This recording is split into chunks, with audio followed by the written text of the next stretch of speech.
जय श्री राधा कृष्ण। वैशाख मास के ठाकुर की जय। वैशाख के इस पवित्र महीने में थोड़ा सा भी पुण्य हमें बहुत अधिक फल देने वाला है। इस पवित्र महीने में नियम से स्नान और पूजा भक्तों के जीवन को खुशियों से भर देती है। अब आज इस वीडियो में आपको वैशाख मास में कहीं सुने जाने वाली 5 कहानियां बताती हूँ। बहुत सुंदर कहानियां हैं। वैशाख मास में रोज इसे नियम से वैशाख महात्म के बाद सुनना। इसे सुनने मात्र से हमें कृष्ण कृपा और भक्ति मिलती है। आज की वीडियो में आपको गणेश जी की कहानी, वैशाख स्नान की कहानी, वैशाख में पीपल सींचने की कहानी, तुलसी सींचने की कहानी सुनाती हूँ। रोज पूजा के बाद वैशाख महत्तम का अध्याय सुनने के बाद ये कहानियां सुने। हाथ में फूल, तिल या चावल और दक्षिणा रखें। अब एक जयकारे के साथ शुरू करते हैं। बोलो लक्ष्मी नारायण भगवान की जय। वैशाख मास के ठाकुर की जय। त्रिलोकीनाथ की जय। एक नगर में एक राजा रहता था जिसकी 2 रानियां थी। बड़ी रानी बड़ी घमंडी और कुटिल स्वभाव की थी और उसके 2 पुत्र थे। इसके विपरीत छोटी रानी बड़ी विनम्र और दयालु थी। वो गणेश जी महाराज की परम भक्त थी और हर दिन गणेश जी महाराज की पूजा आराधना बड़े प्रेम मन और भाव से करती थी। पर उसकी जिंदगी का एक सबसे बड़ा दुख था कि उसके कोई संतान नहीं थी। बड़ी रानी चिड़चिड़ी और जलन के कारण छोटी रानी को पसंद नहीं करती थी और वो राजा का छोटी रानी के पास जाना बर्दाश्त भी नहीं करती थी। एक बार राजा तीर्थ स्थल पर जाने लगा तो बड़ी रानी से बोला, आप भी मेरे साथ चलिए। पर बड़ी रानी ने जाने से मना कर दिया और बोली, आप अकेले जाइए, हम दोनों मिलकर राज्य का कामकाज देख लेंगे। राजा ने बड़ी रानी से पूछा कि आपको वहां के मेले से क्या चाहिए। तब बड़ी रानी ने कपड़े, गहने, बच्चों के खिलौने आदि बहुत सारी चीजें राजा को बता दी। यही बात राजा ने छोटी रानी से पूछी तो वो बोली कि मुझे कुछ नहीं चाहिए। राजा तीर्थ स्थल के लिए निकल पड़े। रास्ते में राजा सोचते हुए जा रहे थे कि छोटी रानी अपने लिए कभी कुछ नहीं मांगती, वो तो क्यों ना उसके लिए वहां से गणेश भगवान की प्रतिमा ले। राजा ने ऐसा ही किया और छोटी रानी के लिए एक सुंदर गणेश भगवान की प्रतिमा लिया। घर आकर उसने बड़ी रानी का सामान उनको दे दिया और छोटी रानी के लिए जो छोटी सी वो गणेश जी की मूर्ति लाए थे वो उनको दे दी। छोटी रानी गणेश भगवान की मूर्ति पाकर बड़ी प्रसन्न हुई। उसने वो मूर्ति पूजा घर में स्थापित कर दी। मूर्ति के महल में स्थापित होते ही राजा को बहुत शुभ समाचार मिलने लगे। पड़ोसी देशों से बहुत दिनों से चल रही लड़ाई में राजा की विजय हुई। राजा को समाचार मिला कि राज्य में पानी की जो समस्या थी वो भी खत्म हो गई। सारे जलाशय, कुएं, तालाब आदि सभी अपने आप ही स्वच्छ पानी से भर गए हैं और इस साल की फसल भी बहुत अच्छी हुई है। कुछ महीनों के बाद ही छोटी रानी को गर्भ ठहर गया। राजा बहुत खुश हुआ। बड़ी रानी को जब पता चला कि छोटी रानी गर्भवती है तो बड़ी बेचैन हो गई। वो नहीं चाहती थी कि छोटी रानी के कोई बच्चा हो। बड़ी रानी सोचने लगी कि जब से ये गणेश भगवान की प्रतिमा यहाँ आई है तभी से इसके साथ सब कुछ अच्छा हो रहा है। उसने अपनी दासियों को मूर्ति चुराने को कहा। दासियां बड़ी रानी की आज्ञा से छोटी रानी के महल में से मूर्ति चुरा के ले आई। बड़ी रानी ने वो मूर्ति पास ही के कुएं में गिरा दी। रातों रात उस जगह एक पेड़ उग गया। उस पेड़ पर एक ही फूल खिला और वो भी सोने का फूल। सुबह हुई, सब उस पेड़ को देखकर आश्चर्य में पड़ गए और उस पर सोने का फूल देखकर सबके मन में लालच आ गया। सभी उस फूल को लेने की कोशिश करने लगे पर फूल किसी के हाथ तक नहीं पहुंचा। जब राजा को इस बात का पता लगा तो वो भी बड़ी रानी के साथ वहां पर आए पर फूल को वो भी नहीं तोड़ सके। फिर छोटी रानी को वहां बुलाया गया। छोटी रानी आई और फूल के नीचे अपना आंचल फैला के खड़ी हो गई। तभी फूल पेड़ में से गिरकर उसकी झोली में आ गिरा। झोली में फूल गिरते ही वो गणेश भगवान की प्रतिमा में बदल गया। राजा देखकर हैरान रह गया और बोला, ये तो वही प्रतिमा है जो मैं तीर्थ यात्रा से लेकर आया था, ये यहाँ कैसे आई? छोटी रानी बोली, मैं कुछ नहीं जानती, मैं तो कल से इस प्रतिमा को ढूंढ रही हूँ। तभी प्रतिमा में से आवाज आई कि जिसने भी ये काम किया है वो खुद ही सारी बात सच बता दो। पर बड़ी रानी शर्म और डर की वजह से कुछ बोली नहीं।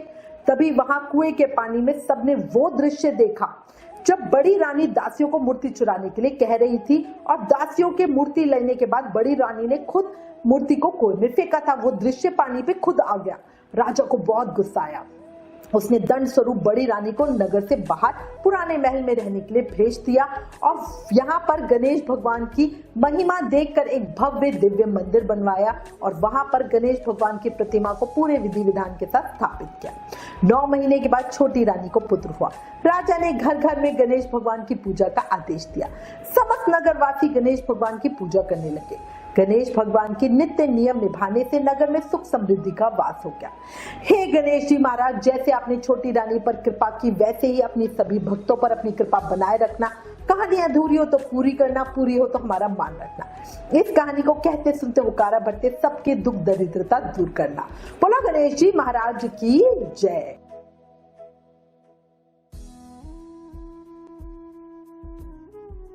बहुत समय पहले की बात है, किसी गांव में एक पति पत्नी रहते थे। वो बहुत गरीब थे, लकड़ी बेचकर अपना पेट भरते थे।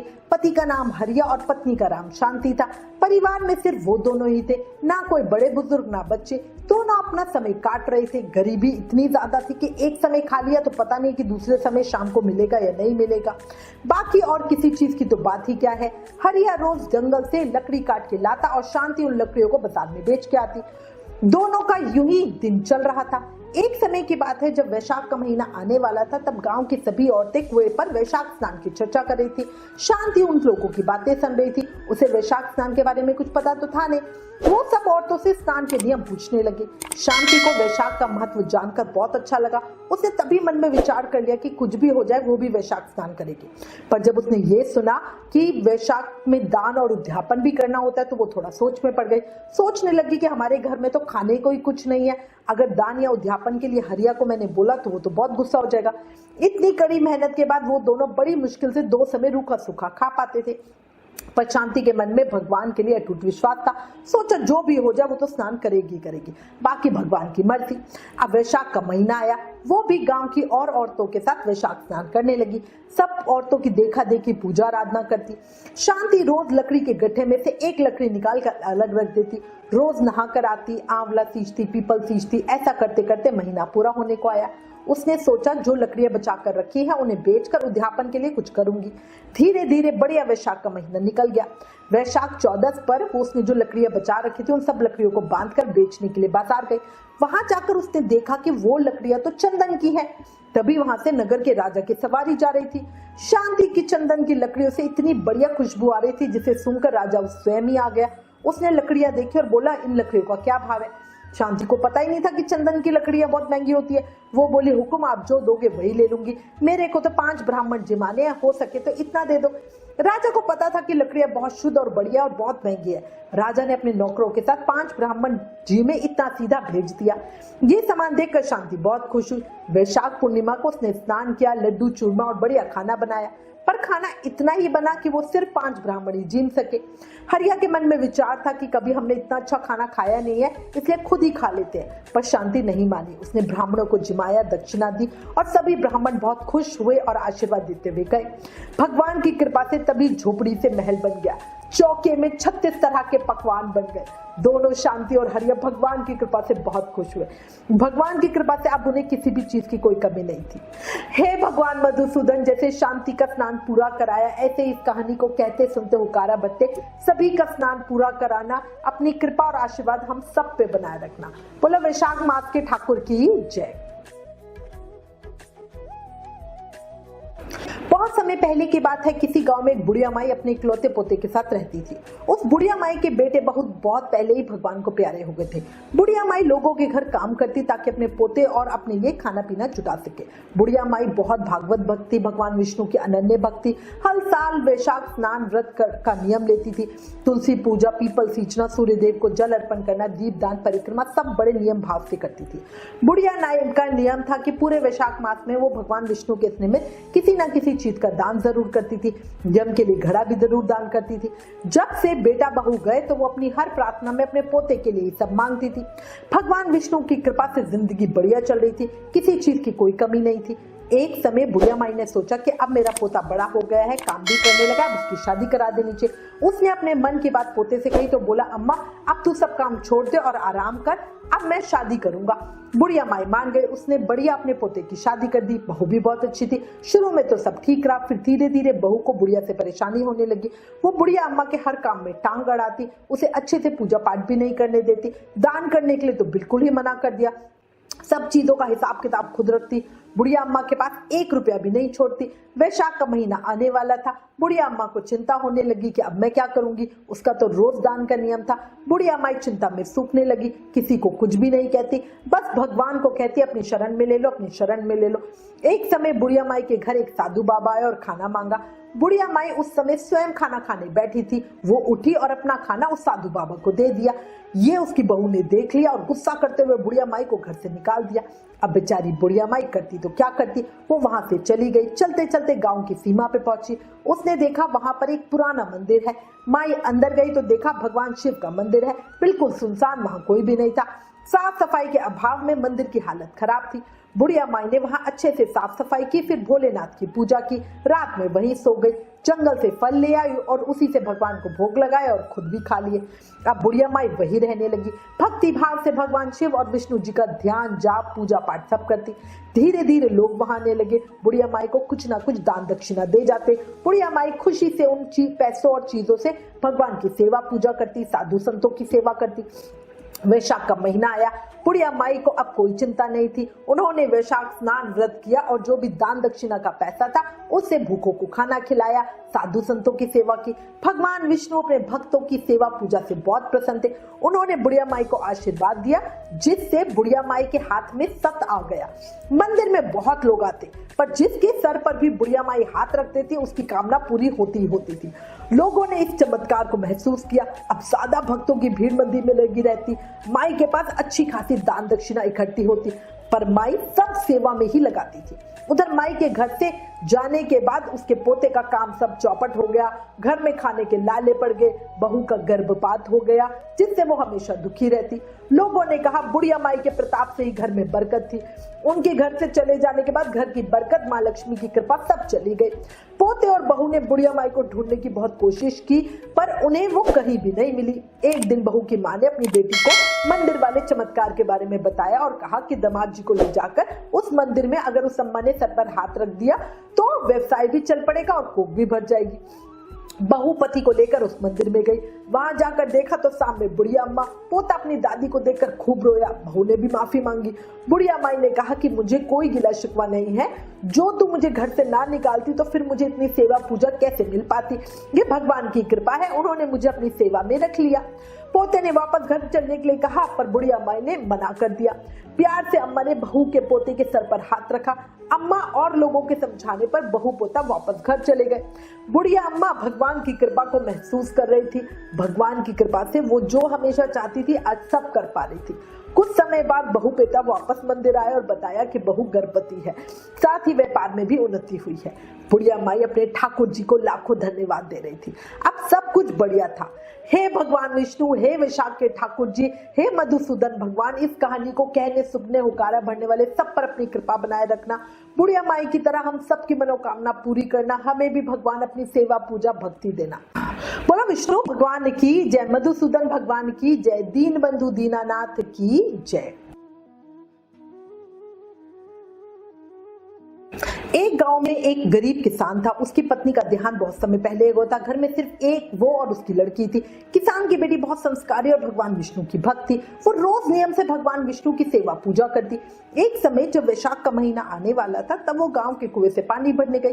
वहां गांव की औरतें वैशाख स्नान के विषय में चर्चा कर रही थी। किसान की बेटी ने जब उनकी बातें सुनी तो बोली, मुझे भी वैशाख मास के बारे में बताओ। उन औरतों में से एक वृद्ध अम्मा बोली कि बिटिया, वैशाख मास भगवान विष्णु को प्रसन्न करने का सबसे आसान तरीका है। भगवान विष्णु को वैशाख मास बहुत प्रिय है। इस महीने में जो भी वैशाख स्नान व्रत करता है, भगवान विष्णु की पूजा अर्चना करता है, तुलसी और पीपल सींचता है, उस पर भगवान मधुसूदन प्रसन्न होते हैं और अपनी कृपा देते हैं। किसान की बेटी बड़ी खुश हुई, बोली, अम्मा मुझे तुलसी पूजा का तो पता है, पर पीपल की पूजा क्यों और कैसे की जाती है?